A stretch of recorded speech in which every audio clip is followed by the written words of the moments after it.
All right, man, we are live. This is Steve Blackston from Husband of a Homeschooling Mom, and I'm joined by Mr. David Allen on the other end. David? Hello. All right. We're going to be coming to you tonight. We're talking about a few things about homeschooling dads, wanting to find out Yes. exactly what do homeschooling dads think. And David and I got a few things we want to talk to you about tonight, and this is mainly for the dads. We're talking to the dads out here, so women, it's nothing against you.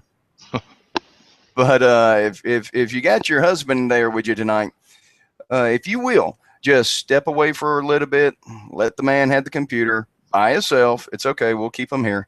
And from here on out, this will be mainly for the dads. But before we get started, David, if you don't mind, can you introduce yourself, give a little background about who you are and your homeschooling experiences? Okay, I'm David Allen. I live in Georgia, just like you. We've been homeschooling for about 7 years now. We have three kids, age 12, 9, and 5. Um, I have run a blog with my wife called conversaving.com, kind of a husband and wife blog. And of course, Steve has the husband of the Homeschooling Mom blog. And I'm a homeschooling dad, just like Steve there. And we have our triumphs and our struggles, and we get through each day with a little bit of wisdom and a little bit of trial and error. All right. And again, my name is Steve Blackston. I am the husband of a homeschooling mom. We've been homeschooling now for a great day. I would say at this point, 7 years. Going through it, maybe 8 years now that I'm thinking about it.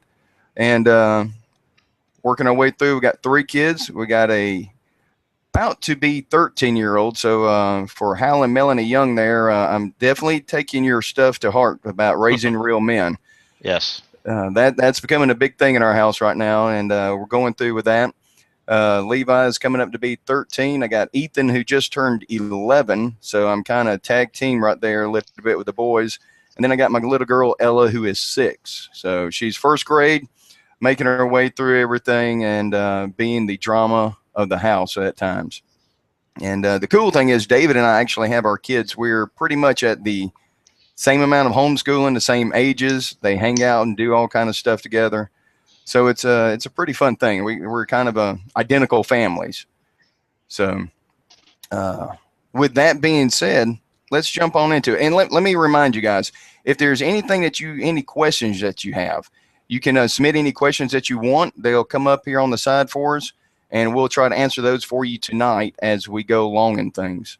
And let me also remind you that tonight, if you'll drop your name into the question slot, because here's a good reason. We'll be giving away a prize package tonight for a family registration to a Teach Them Diligently conference. It's going to be held in Atlanta, Tennessee, different places all over right now. Matter of fact, the one in Tennessee is taking place this weekend. So if you want the one in Tennessee, we'll have to try to schedule up for that one real quick. So I'll be in touch with Miss Nunnery tonight, and we'll get you hooked up for that. But with that, let's start off with the first thing we want to talk about tonight. And that is the dad's participation in homeschooling. Now, when it comes to homeschooling, most of the times we always think about that's the woman's job. In my house, my wife does, I would say, 95% of the homeschooling house. What about with you, David? Yes, I would say the same amount. Yeah. It's an issue where a lot of men sit there and they make up their mind in the very beginning. Honey, if you want to homeschool, that's your job. And we always pass it off to the wife and let it go at that. But the reality of the fact is that, guys, it's also your job. You're just not the superintendent. You're also not just the principal, or in my case, the janitor, but you're more than that. You are responsible for what happens in your house. And just because the wife is homeschooling, that doesn't take you off the hook of anything. That actually puts you more on the hook than anything else. So you need to remember that when homeschooling is taking place, your wife may be doing it, but you're ultimately responsible for what happens in your house. The analogy I like to use is whenever you have a huge ship, that ship is going through there. The captain is responsible for everything that happens on the ship. Now, he can grant authority to somebody else to take care of issues as they come up. He can grant authority to somebody else to pilot the ship. But the one that is responsible is the captain. Yes. Guys, you are the captain of your house. You are the captain of your ship. You may grant the authority to your wife to do the homeschooling, but ultimately it is your responsibility to step up and be the man. Be the man in your house and be in charge of the homeschooling. Find out what your wife's doing. Be part of it. I mean, think about it. You could, this is one, if the ladies were still here, they would love to hear this. You could step up and teach a class. Some of you may. I do a co-op that we got. My wife is pressuring me and hounding me to come back and teach again. That's something I do every now and then as I go teach science for the homeschoolers. That is something that she is reminding me every day that next Friday I'm supposed to be there doing anatomy. So that will be fun. But guys, you got to remember, it's not just the woman's job. She may be the one at home doing it. You may be at work, but it's ultimately your responsibility what happens in the house. What do you think on all this, David? I mean, I absolutely agree.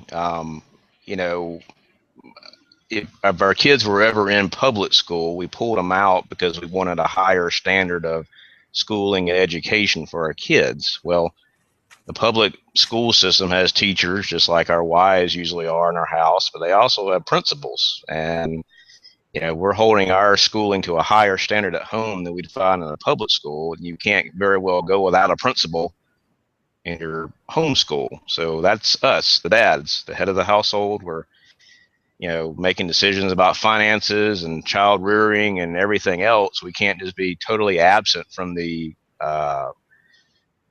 decisions about curriculum and just everyday problems that may occur in homeschool. We got to be there too and support our wives.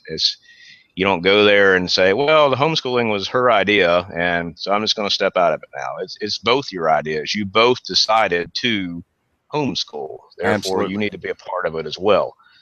You know, I had a kind of a unique opportunity back in 2008 where I was unemployed for most of the year. And this was, you know, about a year or so after we had started homeschooling. So my wife, being a nurse, she went to work because I just could not find a job at the time. So I was homeschooling our two sons at the time. We didn't have our daughter. So I was doing the day in, day out teaching when the days she would work. She'd work a lot of night shift, have to sleep a lot. So I was actually doing the teaching too. And it's a hard job. It's a very challenging job to be that organized and plan ahead, and, you know, little bumps in the road that come out about daily. It's a tough job. So I really empathize with my wife with what she goes through based on my experience with it a couple of years ago. Absolutely. The thing is, a lot of times guys don't want to take on that responsibility because we don't know what happens in the homeschooling area. As you were saying, you had the opportunity in 2008 to actually step into the shoes of a homeschooler and be part of it. And that gave you a different understanding of what it is. Right. And gives you the ability to think more about how it actually runs, what's being taught. And a lot of times the guys step back and again, they say, it's your job. You wanted to do it. I'm not going to mess with it. This is all you. Right. Well, if you get back to the public school analogy again, I mean, there's teachers there, but there's also a principal. The school needs a principal.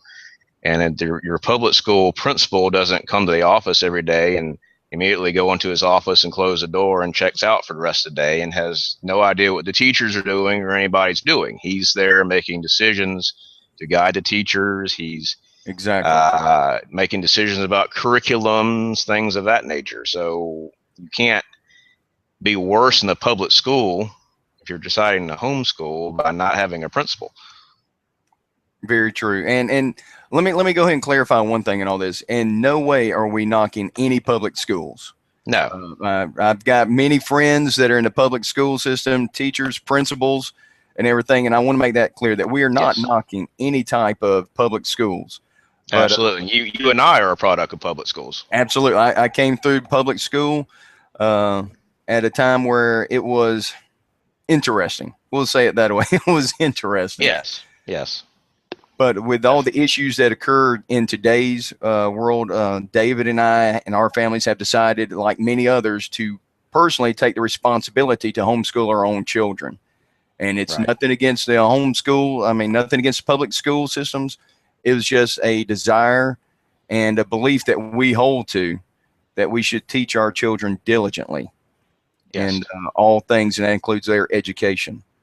So with what we said there, that kind of leads into the second point I want to talk about tonight, and that is, guys, you need to be a sounding board for your wife. Now that may bring up a lot of guys at this point may start going, "Whoa, I don't know about this. You mean you want me to sit there and listen?" Yeah, because see, there's a difference in listening and hearing. A lot of guys, we hear what our wives say, but we don't listen to what our wives say. Me, I'm a big hearer. Yes. Me Uh, too.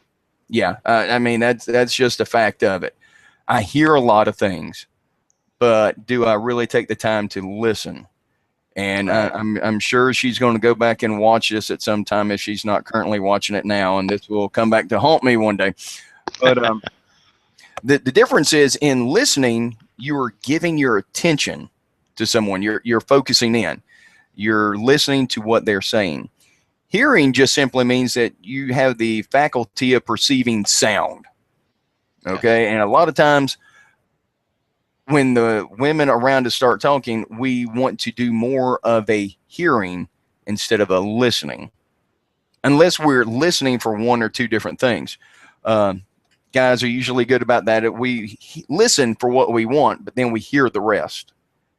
And Hmm. guys, that's where we got to change up a little bit. We've got to get to the point where we will listen to her speak about homeschooling, because as you said earlier, David, you spent some time in the shoes of a homeschooler. And there's things that your wife is going to be doing now as she's teaching that she has to talk out. Curriculum, what Right. classes she's going to do next, time schedules, events. I mean, good grief. David and I, we're both in a karate class together with our kids. We're in co-op class together with our kids. We've got church events that we attend with our kids and the whole family. It's one of those things. Scheduling comes up, and a lot of times, guys, and again, I'm notorious for this. I go where I'm told. But you know what? If I took the time to listen and find out, it may be easier. Do you agree with what I'm saying here, David? I do, definitely. And another challenge is, homeschooling is a job our wives have at home, and we have our jobs out there in the public where we have jobs and we work hard. And let's say we've had a bad day or a challenging day or whatever, it's the age old struggle. When you first walk in the door, are you bombarded with stuff that's been going on around the house or not? And you may not like it, but sometimes you have to just suck it up. I mean, what she's saying is important. And like you said, I'm big time guilty of that. So I haven't found the answer to that. But whether you just, I don't know if you immediately talk about it or you set aside, okay, look, give me 30 minutes here to decompress and then we'll go over stuff, or maybe we'll have a little time right after dinner. Mm-hmm. Set aside some kind of time where she can talk about what's going on and not just you as a man brush it off. Because us men, if we have a 8 to 5 job like that, we come home every day, or like we clock out, our job is over at 5 o'clock. But as a homeschooling dad, you're the principal of the school and you're clocking back in when you walk back in the door at night. That's right. And that's a hard concept to master, that, because you have exhaustion and a lot of things going on, but she's dealing with the same exhaustion, just on a different issue than you are. Exactly. I mean, a lot of times, a lot of us guys will wake up in the morning, we get dressed, we're out the door before most of the homeschooling stuff starts. On a normal day, I'll be out of the If you house. plan it well, yes. Yeah. Quickly get out of here before everybody wakes up. Yeah. And you tiptoe through the house, getting dressed in the dark, and you sneak out and stumble over stuff in the garage and get in your car and leave. Yes. But a lot of times we will get up, we get our things together, we leave the house before the women actually start their day with the kids. And in doing that, we're able to separate our time at home from everything else. However, for the homeschooling wives out there, they wake up, the kids are immediately attacking, wanting to be fed. Then they got to be dressed. Then they got to sit down with school. Then they have to make sure they get lunch. Then they have to go back to school. Then the time where the husband comes in and the wife is like, finally, I have some relief. I need to talk to you. Adult conversation. I need some adult conversation. And the first thing that most guys want to do is go, not right now. I don't want to hear it right now. And that's where the guys have to go ahead and take a little bit of a different approach. Maybe like what you said earlier. Maybe, okay, look, just give me 30 minutes. Let me decompress from my day, and then we'll start in on your day. Something of that nature, to go ahead and give the women time to talk it out. Give them time to just spill it out. I know my wife before has told me, you know, I don't want you to solve the problem. I just want to let it out. I want to talk to somebody and let them hear me and listen to me, but I don't want you to fix it, because one of my other jobs is I'm an engineer, and in that I'm presented with opportunities, shall we say. Most people call them problems, but I'm presented with opportunities on how to fix things. My wife will tell me, okay, I don't know what to do about this. There's this curriculum that goes through this type of information. There's this other curriculum that goes through this. And if I go with this one over here, this is how my day's going to wind up. But if I stick with this one, I'm going to have to pick up a different curriculum that also ties in with it. Okay, so I'm starting to sit there and chase rabbits through these mazes, trying to figure out which one is the better curriculum. And then the whole time, she's not wanting me to do that. She's just wanting to let it out. She's wanting to vent. And that's what we have to do, guys. We have to take that time to step back, shut down for a little bit, and listen to our wives. Let them vent. Let them talk it out. Let them have some time. And dads that are listening, we have not figured this out. So let me put a disclaimer down there. Me and Steve have not figured this out, because I have a similar job to yours as a zoning officer. I get calls all day long, and somebody on the other end of the line has a problem and they need solving, like right now. So you, again, like you said, you translate that to the home, and, oh, my wife has a problem. Well, let me solve it. Okay, problem solved. Yeah, and it doesn't work that well sometimes, because, like I said, the women are looking for a chance just to let it out. They just want to talk it out so they can hear it. Now, guys, a lot of us will sit around, and I'm very bad about this. If I have a problem, I talk it out loud. People always say, man, Steve, you're talking to yourself again. I'm like, yeah. And I'm answering myself, which is usually a good sign. But guys will talk it out, where women like to internalize it. And a lot of times they'll just go through it over and over and over, but they need somebody to talk it out to. They're not asking you to go ahead and change everything. They're not asking you to fix everything. They're just trying to go ahead and let it all out. So, guys, take the time to be a sounding board for your wife. You'd be surprised at what that can do for you. And as David said, I do not have that figured out completely yet. My wife will tell you, I do not have that completely figured out yet. But it's something that we need to learn how to do. And maybe, this may sound kind of strange, but maybe you need to, once again, the homeschool environment's different. The principal and the teacher are also husband and wife, which is a whole new dynamic usually than you encounter in public school. Maybe you need to, say, just like the principals and teachers have staff meetings, you need to schedule a staff meeting and say, okay, right now I'm not your husband, I'm the principal. You're not the wife, you're the teacher, and you have a professional staff meeting and talk about homeschool. And then you leave the meeting, and then you're husband and wife again. Maybe that would work for you. I don't know, but very possible. And you could change that into this, a date. Right. That's something that doesn't happen a lot at our house, I know, and I'm trying to be better about that. I don't take the time to take my wife on a date. We're always tied up with something. On Monday, I think Monday's about my only night out. Well, no, have men's prayer group on Monday, karate on Tuesday, Awana on Wednesday, karate on Thursday. Friday is usually our family night. Saturday is catch up on everything because of Monday, Tuesday, Wednesday, Thursday, and then Sunday back at church. So Right. There's our normal week. So the chance for a date of just my wife and I to get away is a rarity. Right. There's a lot of times we'll hook up with David and Jennifer and all the kids will get together and we'll go eat somewhere. And that's enjoyable. Just time away from our jobs where we can just sit down, cut up, and gives us a chance for adult communication with each other because so much time is spent with our kids, and which is something I do not regret, but something I have to sit to the side as well to spend time with my wife so I can again be listening to her and not just hear her. Right. So, and let me also put this in here, guys. Our wives did not tell us to say these things. I know it may sound like we've been prepped on. You need to talk about this and this and this. No, this is strictly our own ideas that we came up with and some things we wanted to do. So, do you have anything else you want to add on that, David? No, I think that's about it on that one. All right.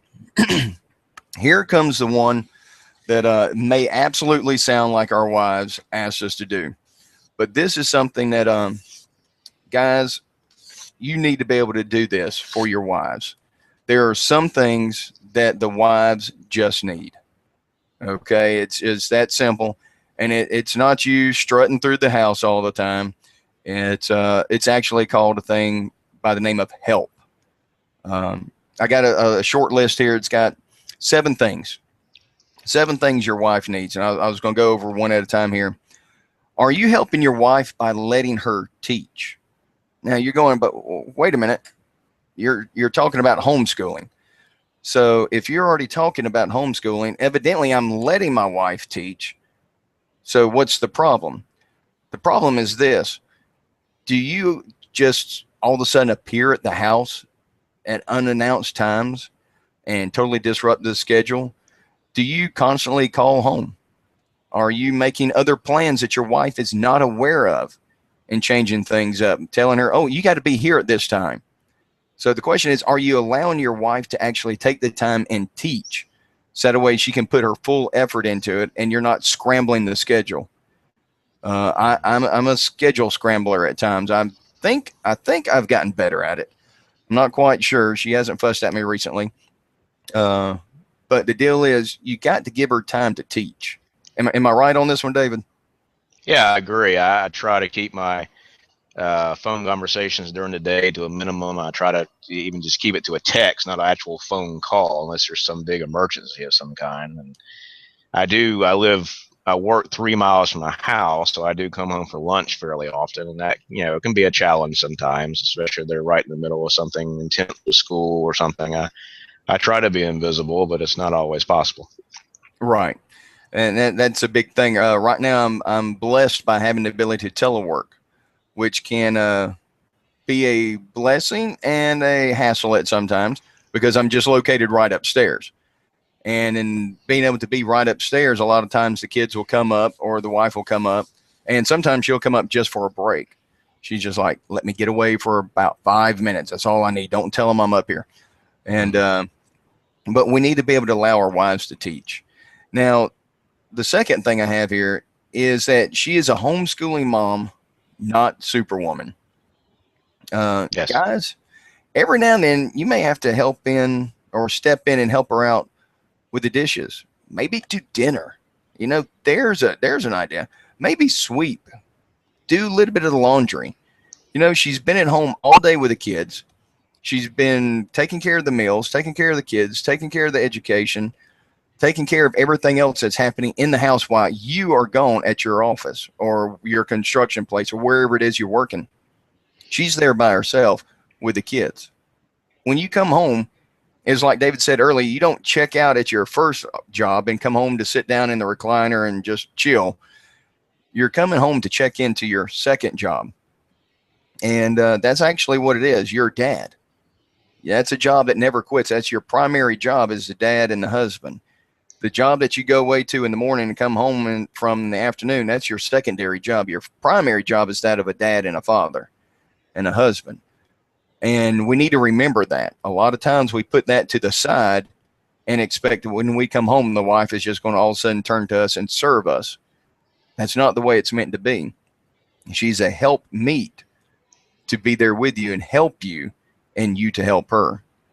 And a lot of times, many men will abuse that and just come home and say, okay, I need you to do this, this, and this, where we need to stop and take the time and let her have a little bit of a break. Am I right? I agree. I try to do a lot of dishes and laundry, especially to help Jennifer out. I'm not real great on the cooking front. Not that I can't cook. I just don't take a lot of initiative with stuff like that. But try to do dishes and laundry and other stuff because, I mean, the old proverb or whatever it is, many hands make light work. If you two tag team the dishes or laundry or whatever's got to be done, it's done a lot quicker and both of you are less tired and, you can have a better time of it. Absolutely. Now, the next thing I have on here is something that I've gotten to the point where I do a good bit. Guys, you need to pray for your wives. She is in a position where all day long, she does not leave the house most of the time. Or when she does, she's going on a field trip with the kids, or which could be the grocery store. But she's on the move. She's with these kids all day long. She doesn't get a break. You get that break. You get that 8 to 10 hour break where you're gone and then you come back. She is there with them 24/7. You need to be able to pray for your wife before you leave the house. Just take 3 minutes. Stop and pray for your wife. She may be sound asleep. Take the time to pray for her anyway. Pray some blessings over her that she'll have a great day. It'll be a peaceful day, a calm day in the homeschooling environment, that things will be taken care of. The kids will have a great attitude. Everybody's going to wake up well. You need to take the time to pray for your wife. Give her the love and the comfort that she needs through prayer. And you'll be, again, this is another thing. You'll be surprised at the attitude change that will occur and the way school will actually function in your house. And that's something I definitely need to improve on is praying for her more. It doesn't have to be some elaborate prayer. You just, even as a simple word, she knows that you are actually thinking of her and what she'll be doing during the day as opposed to just what you're doing during the day. Exactly. So again, guys, take some time to pray for your wives, and you'll be surprised how far that will go. One other thing, let me remind some of the guys there, if anybody is in there, we're up to 4 viewers, David. We are at 4. Wow. Yeah, we are kicking it here, big man. Which is good. Hey, I was expecting my wife and your wife. Include me and you. Yeah, and I was thinking of just our wives show up, we'll have a grand total of 4. So that may we're up to 5 now. Wow. So somebody other than our wives are watching. If it's just our wives, though, that can be the date that you wanted. So there you go. Hey, look at there. Hey, honey. Okay. Anyway, let me remind you guys, if you want to submit questions, feel free to submit any questions. If you don't see the question bar on the side, we hope it's there. I think we got everything set. If it is not there, you can email the questions if you want to husbandofahomeschoolingmom@gmail.com. Or David, what's an email address they can send it to at your place? They can send it to, the best one is David Jenny with an I, Allen@gmail.com. There you go. Or you can go to any of our web pages, either Conversaving, that's Conversaving, it's down there on David's bottom part, Conversaving.com, or you can go to husbandofahomeschoolingmom.com and hit the contact links there and get to us as well. But the next thing I have on here on part of things that you need to do to help your wife is don't make her do it alone. There's a lot of things that guys that we have abilities that your wife may not. I know it's coming up that wonderful time of year where the garden has to be planted. And I'll go out there again, as I have for the past 3 years, attempt to crank up the tiller, and the carburetor is going to need to be worked on. Now, this is a great teaching opportunity for you to show something to your kids. You can explain to them combustion engines. You can explain to them how a carburetor works. You can show them how to take it apart. You can explain the little parts in there, the springs, the needles, how everything works. Take the time to go through it with them and put it all back together and then crank it up. Two things happen here. One, you look like a genius to your kids. Secondly, you're taking care of an issue for your wife that she could not do. So to her, you're looking like a genius. So guys, let me give you a hint. Anytime you can look like a genius, take up that opportunity and do it. It's a freebie. You got to get it every now and then. Take the opportunity to try it. It can be anything, small things that are done outside, whatever. Take the time to explain it to your kids and go through it with them. So try that out and let's see what you can come up with. What do you think on that, David? I agree. I mean, anything mechanical like that or outside, or even I'm somewhat of a history buff, so I can try to teach my kids some history and things like that, the local history or state history or even national history. If I have a question about something and we can discuss it. I mean, I'm not knocking public school, but with the environment teachers have today with classroom overcrowding and stuff like that, you rarely get that one-on-one attention or discussion time with a teacher in a classroom like that you would with homeschooling. So don't miss out on that. Exactly. And you got to remember, guys, there's some things that you may be better at than your wife is when it comes to teaching. My wife has a degree in middle school math, and she rocks it. But there are some things that I'm better at than she is. I absolutely love science. I can't wait until we start physics. That's the one I'm waiting on. I'm going to have fun with that. We're already working on a catapult system, and we've got a small scale working model as it is now. So I can't wait for that one. But if you're stronger in a subject than your wife may be, step up and be the man and take responsibility and take that subject and teach it for her. You know, it may be something that when you come home, that class may only go from, let's say, 5 to 5:30, or it may be 5:30 to 6. You know, take that 30 minutes and do that class with your kids. Take that hour if necessary. Do that class with your kids. Even if it's on a Saturday or something, whatever. Take a little bit of a Saturday and work it in there. Do whatever you need to. Take that responsibility off your wife and put that responsibility on yourself, of whom is all this is actually your responsibility. So we need to remember that, guys. Now, the next big thing is, and we kind of touched on this earlier, what about this curriculum? You know, I am the world's worst. I think I have understanding now of the curriculum that my wife is using, and now that I'm starting to get an understanding of it, she's changing it again. But when she asked about the question of curriculum, a lot of times I used to turn and run. I didn't want to hear it because it's one of the hardest things I had to do was to sit there and actually listen to what she was talking about in curriculum. And we covered that kind of earlier when I was talking about the fact of hearing versus listening.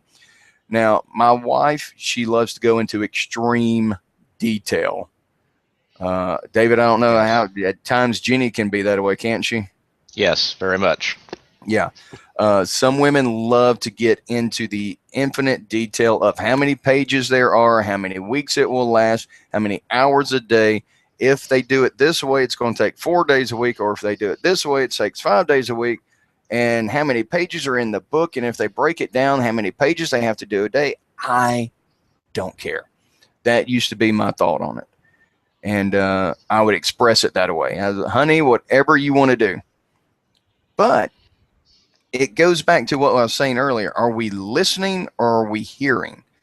And I need to stop and take the time to listen about the curriculum. A big thing that we've done in the past was I took a bit of a Saturday, shipped the kids off with the grandparents there, and we went off to a state park and just had a little picnic, sat down, and I let her talk about it. And I wrote down notes to it, and we worked on the curriculum. Guys, that goes a long way. That goes a real long way, but you got to keep it up. You can't do it one time. You got to continue on. Because women have that mind where they remember a lot. It may slip our minds, but they will remember. Take that time to go ahead and do it. Every day your wife is teaching, she's thinking, she's experiencing, she's doing, she's researching more, she's looking at more curriculum. We don't ever see it until we decide we're going to do something. And then the decision has already been made. Step in ahead of time and make that decision with her, not just after her. I What do you think? agree. Getting back to the public school analogy again, the principal at the school, he's not going to say, I have no idea what they're teaching or what curriculum they're using. I don't know. I don't care. Just go do it. I mean, that doesn't happen in the public school. So same thing should not happen in your homeschool environment either. And I've been guilty of this in the past, but if you look at the homeschool convention, if you go to one this year or whenever you go, watch the husbands and the dads. They're generally sitting on a chair with their arms folded. They're not walking around with their wife looking at curriculum or discussing curriculum. They're watching or doing whatever. There's a detachment there from the wife walking around shopping for various math curriculums or English or whatever, and the husband half the time is not doing the same thing. Just some conventions I've seen. And I've been that dad too. I try. I need to improve on it somewhat, but it's vital. I mean, it's the teacher is important, but the curriculum, what you're actually teaching and what you're choosing to teach and what you're choosing not to teach and how you're presenting it and all your kids' different learning styles, does it jive with them? I mean, curriculum is the backbone of the whole thing. Exactly. And a lot of times we don't take that time to know what that curriculum is. And we find out afterwards. And sometimes we sit there later on as we start to help. We go, but why are you doing it this way? And it's too late. If you stepped up ahead of time, you could have had some say in that and maybe saved your wife a lot of grief later on. So, guys. Right. If it was your business or whatever, you would not have no clue what your employees were doing, and if they used the wrong program or something, you would suddenly come, why are we losing money? Why are we doing it this way? You wouldn't do it that way. Exactly. So number 6 I got on here. Dad, you need to bar the door. There's times my wife comes to me and says, I need some quiet time. I'll be back later. Even if it's just to go to shop and to get groceries. We need to give our wives a break. Guys, try this one night.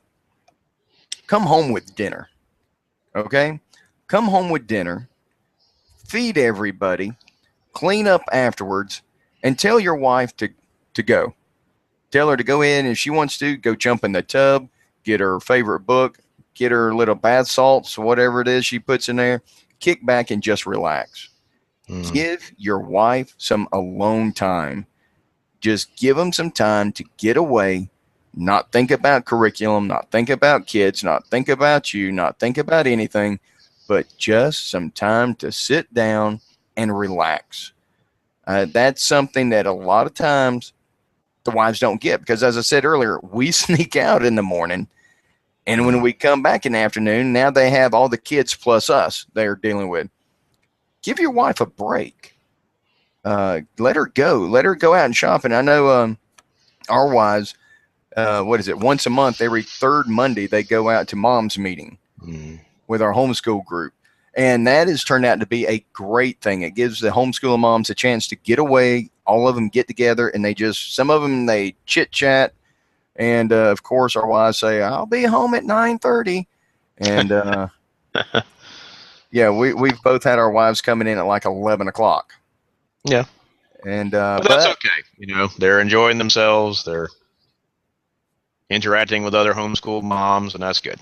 Exactly. But you got to think about it, guys. She's at home all day long through all the fussing, the questions, the constant bickering, the going through the school. Give her some time alone. Give her some time just to chill out and just relax.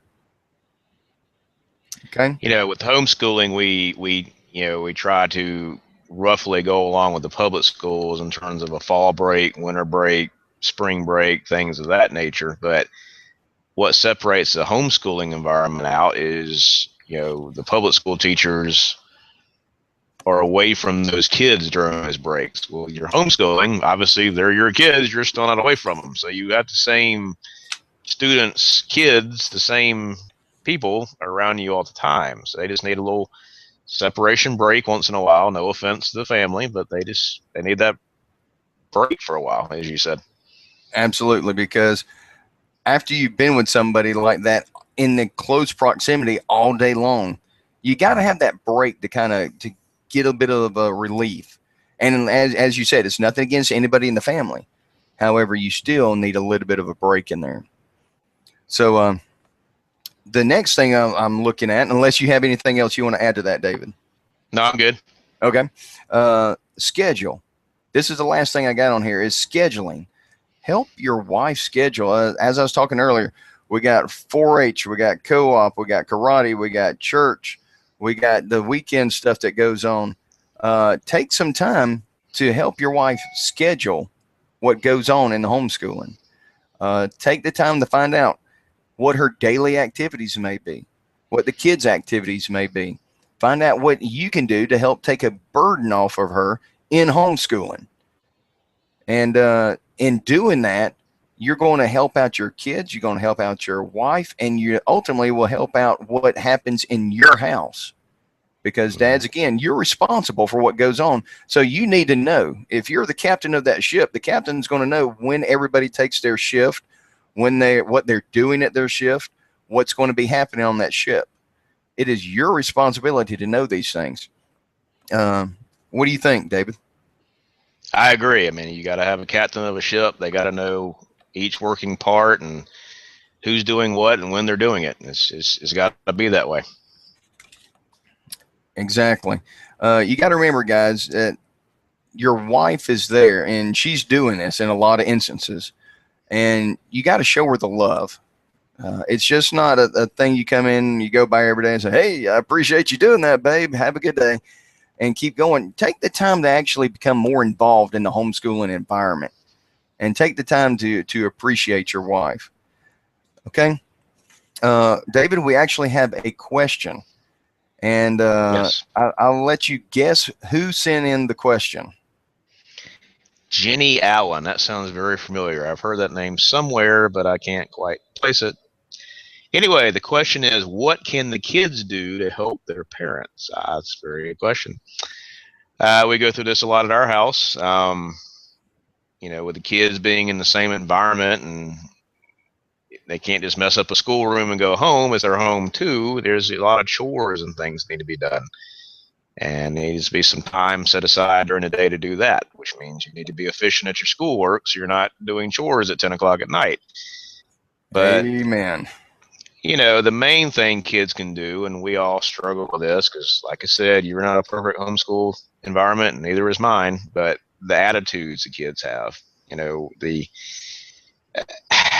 I think, just honestly speaking, homeschool kids after a while take their environment for granted. I really think they do. Yeah, I would have to agree with that. And I've threatened several of them sometimes to put you on the yellow bus and take you up there where they teach the other school. And believe me, it's been said in my house once or twice. But I don't think they fully appreciate, and I'm not condemning my kids, but they just don't appreciate all the time that it takes to schedule stuff, to prepare lessons and things of that nature, to have your mom and dad there one-on-one to help you with some stuff. And I don't think they always appreciate that. So kids' attitudes is probably the biggest help I would say you could have in the homeschool environment. I would have to agree with that. I know recently at our house, we have suddenly acquired 2 new puppies at the same time. And these puppies have brought in a whole new, what would be a good word? Whole new dynamic into the homeschooling environment.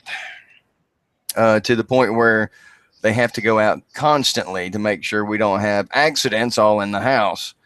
And in doing so, that has transitioned our normal ending time of the day from, say, 2 o'clock or 1:30, 2 o'clock, maybe 3 o'clock, to somewhere along the lines of 5 o'clock. But these are things that the kids have to do. They have to take care of the dog at certain times. But as you mentioned earlier, just keeping the environment clean. Things the kids can do is help out with the dishes in the morning. Hey, there's an idea. You just ate on them. Why don't you wash them and put them up? We have our kids where one was responsible. He's now transitioned from the clothes. He was the clothes and laundry man. He's now the sweeper of the house, which, let's see, by now he should have already swept the house, hopefully. Don't know if that happened. I'll have to check on that in just a little bit. But he was the laundry man. He's now the sweeper. Another kid is responsible for all the dishes. When they're washed and put up, it is his responsibility to dry them, put them away. Ella, she's responsible for anything on the floor. Every kid has a certain responsibility, and it teaches them, one, responsibility, teaches them also time management. It gives them something they are totally responsible for that affects the rest of the house. And so what can kids do to help their parents? They can take care of the responsibility that the parents give them. So parents, this also falls back on you. You have to give them something to actually work toward. You have to give them a goal that they have to accomplish. So remember that when you're looking for help from your kids, you have to give them something to help you with. And that is a key thing. And we would like to thank Miss Jenny Allen for coming in here with that question, which you can take care of her for that later. But you got to love it. So the last thing that I had down for us to cover tonight, David, was attending homeschool conventions. I know over the past few years, I've started going to them with my wife. She went to the first one without me because I sat at home and said, there's no way I'm going to a homeschool convention. And why do you think that was? Mainly just due to fear of the unknown. I didn't know a whole lot about homeschooling. I did not want to know a whole lot about homeschooling. That was something my wife did, and I wanted no part of it. I'm the man. I come in, I provide the money, I give the money to her, whatever she needs, but I didn't homeschool. That wasn't my thing. I wasn't going to be part of it. And after some time, I saw that was a mistake because it is my responsibility of what happens in my house. And the things I'm talking about here tonight, this is the reason that I changed everything in what I do with homeschooling, because it is my responsibility. I'm the one that is held responsible for my house, and I need to know what's going on. And when she talked about going to a homeschool convention, she said, oh, but there'll be speakers there and they'll be talking about all the different things and curriculum and lessons, and they'll give you inspiration and they'll give you great ideas. With that, I stopped and I said, I don't want to hear it from anybody else. I'll get it on my own. Don't worry about it. And finally, I broke down one time and I said, I'm just going to go to keep her happy. And I was absolutely blown away. We went to Spartanburg, South Carolina to the Teach Them Diligently conference they had up there back in 2000, and I believe it was 12. And that was a complete life changer for me. And it's something I look back at now, and I'm glad I did. It was something that brought me into a new light of homeschooling. And one of the speakers there, I'll never forget, Mark Hamby. Mr. Hamby was in there, and he was talking about the effects of video games and your kids. And I'm sitting there, and at this time, I was a huge video game junkie. I was sitting there playing video games at night. Here I am, 30 at that time, 30 something back in that point. And I'm sitting up at 2 o'clock in the morning playing video games with people I have no idea who they are across the country, across the world, while my wife is asleep in the bed downstairs. And I started to, as I'm listening to this guy, I'm starting to sit there and think that maybe there's something not quite right here. And I have to admit, I left there really mad at Mark Hamby because he was looking into my life and showing me something that I did not want to admit. And that was the fact that I was not being the husband I should be for my wife. I was not being the homeschooling husband or the homeschooling dad I should be for my kids. And I got a blog post about that, talking about how everything changed from that point. So that was a huge turning point in my life when I went to that conference. It also opened up my eyes to what goes on at the conference, what goes on with curriculum, some of the speakers, how they are able to give you new insight, new direction, and it's worth it. The next year, y'all went with us when we went back to Spartanburg. What did you think about it? Oh, it was very good. That was back in 2013, and I went into the same class, Mr. Hamby's class that you did, and that was just excellent. His story about his son and the sheep and all that stays with me to this day. That's an incredible story. Before that, before the Teach Them Diligently conferences, my wife and I had gone to the GHEA homeschool conferences and the book sale and stuff up there in College Park. I went with her from the beginning. I was a little hesitant about it, like you, kind of a fear of the unknown. And, you know, with me and you being public school students, you kind of get this, you think you know what homeschoolers are. Have you ever even met a homeschooler in your life? You have this image of the denim jean skirts and the culottes and stuff that they all say, and you have that image in your mind. That's all you have, and it's like indoctrination or something like that, but it's really not. And I was surprised by that when I first went up there. I guess it was in 06 or 07.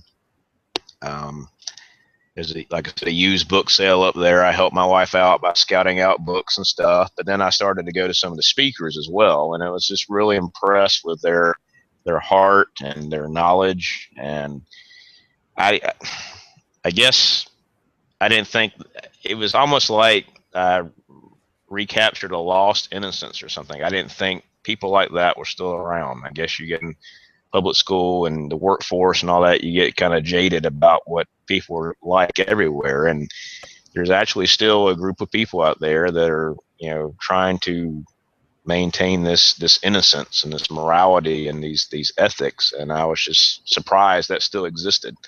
Yeah. So. Very true. The next year, let's see, we went to Spartanburg twice, and then last year, the Allen family and myself, Yes, a great adventure. We took the Great Adventure off to Washington D.C. to the Teach Them Diligently conference, and that was an adventure and a half. Yes, it was.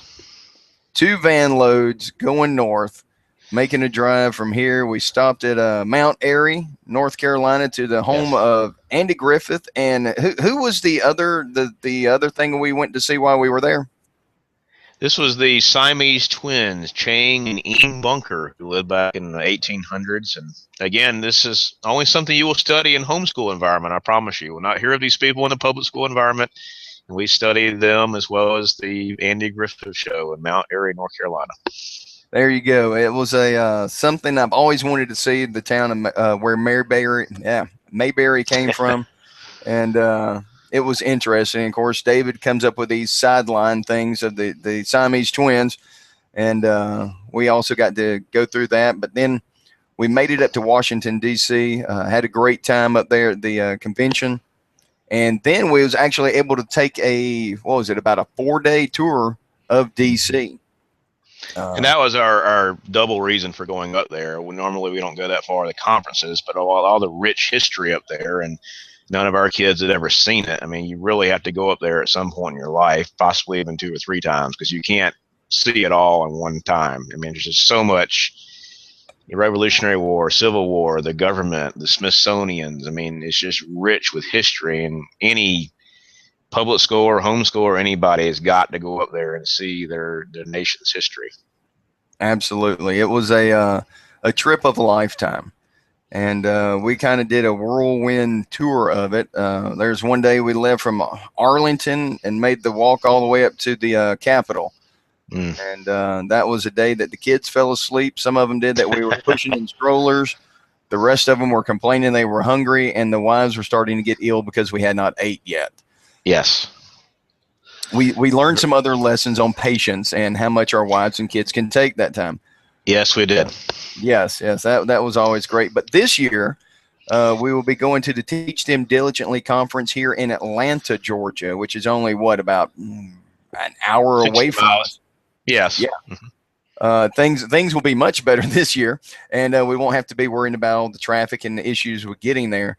But if you do not have a place to go to yet in the homeschool, and you're thinking, you know what, I want to be part of a homeschool convention. You know, it may not be quite that bad, and I want to check it out and see what's going on with it. I would suggest that you go and you find out where Teach Them Diligently is going to be located. This weekend, they are in Nashville, Tennessee. They're doing the convention up there. Outstanding time, a great place you can actually go and find out more on homeschooling, meet vendors, find out about curriculum. There's all kind of things that are going to be going on there this weekend. The next one will be in Atlanta, Georgia, and that will be April the 19th, or not 19th, excuse me, April the 9th through the 11th. And that's going to be in Atlanta, in the north part of Atlanta, actually up in Cobb County area. And you can get a chance to go to that one. I would suggest you go there if you miss this weekend. The next one is going to be in Sandusky, Ohio. And that is going to be at the end of May. That will be May the 28th through the 30th. If you're in that area and want to get to it, you can get another shot there.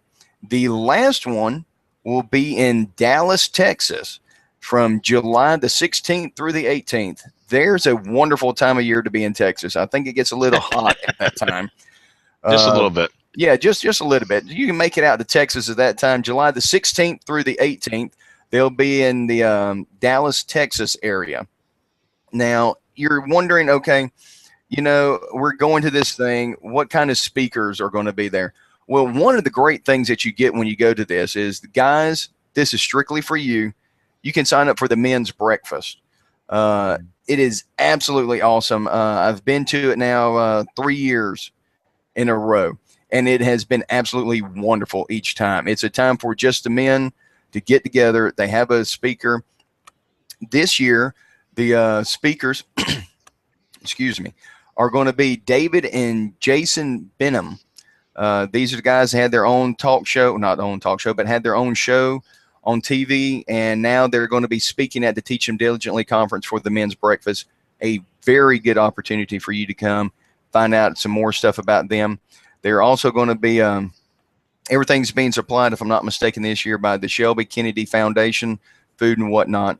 But the other things that you got going on, you got the keynote speakers. Some of them are going to include Dr. James Dobson, Todd Friel, Ken Ham, Mark Hamby, Stephen Kendrick, Barbara Rainey. There's awesome people going to be at these things. Chances for you to come hear some great speakers, and those are some of the keynotes. Now, from that, there's going to be probably, oh, great day, 50 other people speaking. So anything that you may be looking for, from history to science to math, get ready for this, Minecraft, Lego stuff, it's all here. It's a great opportunity, and it's something that I would suggest that every family that homeschools try to make it to one of these four. And tonight, what we're going to be doing is giving away a free family registration to one of these events.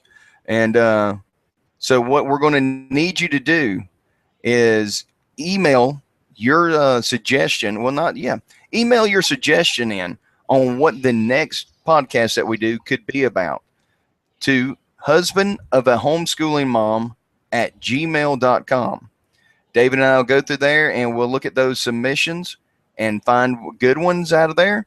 And we'll come back later on and announce on the short podcast who actually won that and get you submitted in for that family registration. Now, David, what are some other things that you found that was good while you were at the homeschool convention?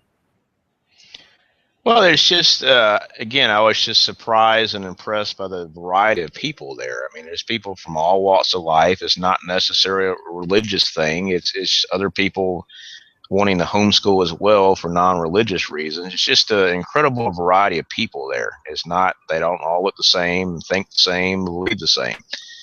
You'll have seminars on, curriculum, but you also have stuff on raising kids and stuff about business ideas and a whole host of things there. All the seminars are not the same thing.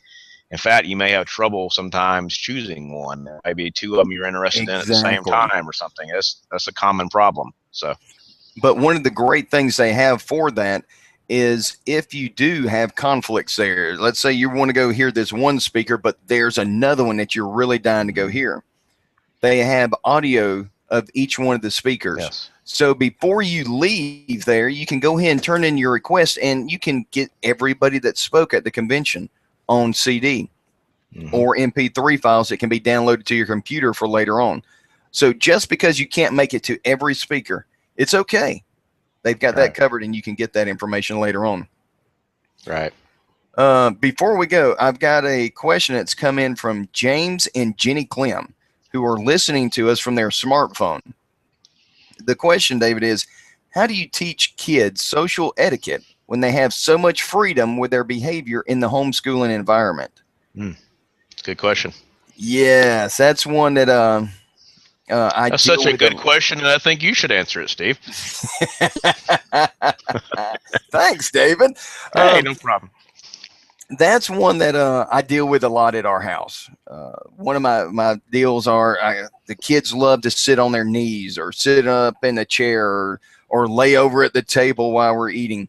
And my oldest son is at the point of almost 13, and he's like a bottomless pit, devouring anything on the table or anywhere around the table. And we're doing good for him to use a fork on items, and we're doing good for him to use a napkin. So this is an issue that we are currently working with, because it is kind of hard to set a standard of etiquette when they are in a homeschool environment, which is a whole lot more relaxed than it is in public school. Right. And it can become a challenge to do that. But that's where, again, the dad needs to step up and say, okay, guys, this is how we're going to eat at the house. This is how we're going to dress. This is how we're going to speak to one another. And you have to set that standard just like you would in anywhere else. Just because you're doing a homeschooling doesn't mean that you can kick social etiquette and you can kick politeness and courtesy away. That has nothing to do with it. Homeschooling does not allow you to step away from those things. This is a chance where you can continue to hold up to the fact of courtesy, politeness, etiquette, and you can still teach those things. I know it's been kicked around our co-op before about having a formal dinner for the kids. And of course, when the kids hear that, they all go into this state of panic and going, I have to dress up. I have to do this. And the boys really have issues with this. A lot of the girls are really looking forward to it and going, man, can we really do that one day? But before that's done, you need to take the time as parents to sit down and do the social etiquette things. Teach them how to eat. Teach them how to wipe their mouth. Teach them to use the utensils. Hold the door for the ladies, guys. To do these things. It's something that a lot of it can be handled if the dad will step up and take that lead. So James, what I'm telling you here is, man, you got to man up in the house and take it by the lead. Take the bull by the horns here. Go forward with it. Be the example for your kids on how you treat your wife and the way you do things at home. Maybe then the kids will start going, hey, that's what I need to be doing. And it's just not for the dad here. Mom, you got to set the example as well on how you treat things with the dad. So the mother and the father have to work together to get the kids to go on this.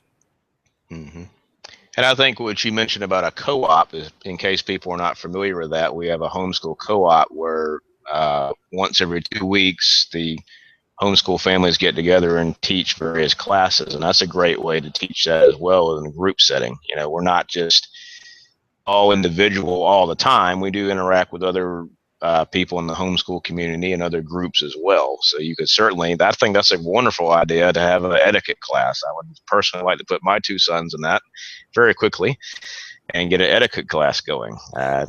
It's like, son, if you're going to go out on a date with a girl one day, if you want to have a second date, you might want to actually learn some manners. So exactly. I think that is an excellent idea. Well, it seems like, David, the way most things are done, usually if you speak up and say that it's something that you'd love to see, that you are now the teacher of it. So, excuse me. Yes. You may have just volunteered yourself to teach an etiquette class in the co-op. So be careful what you say here, man. And we may be able to edit that out of here before anybody else hears it. Yeah, please do. Yeah.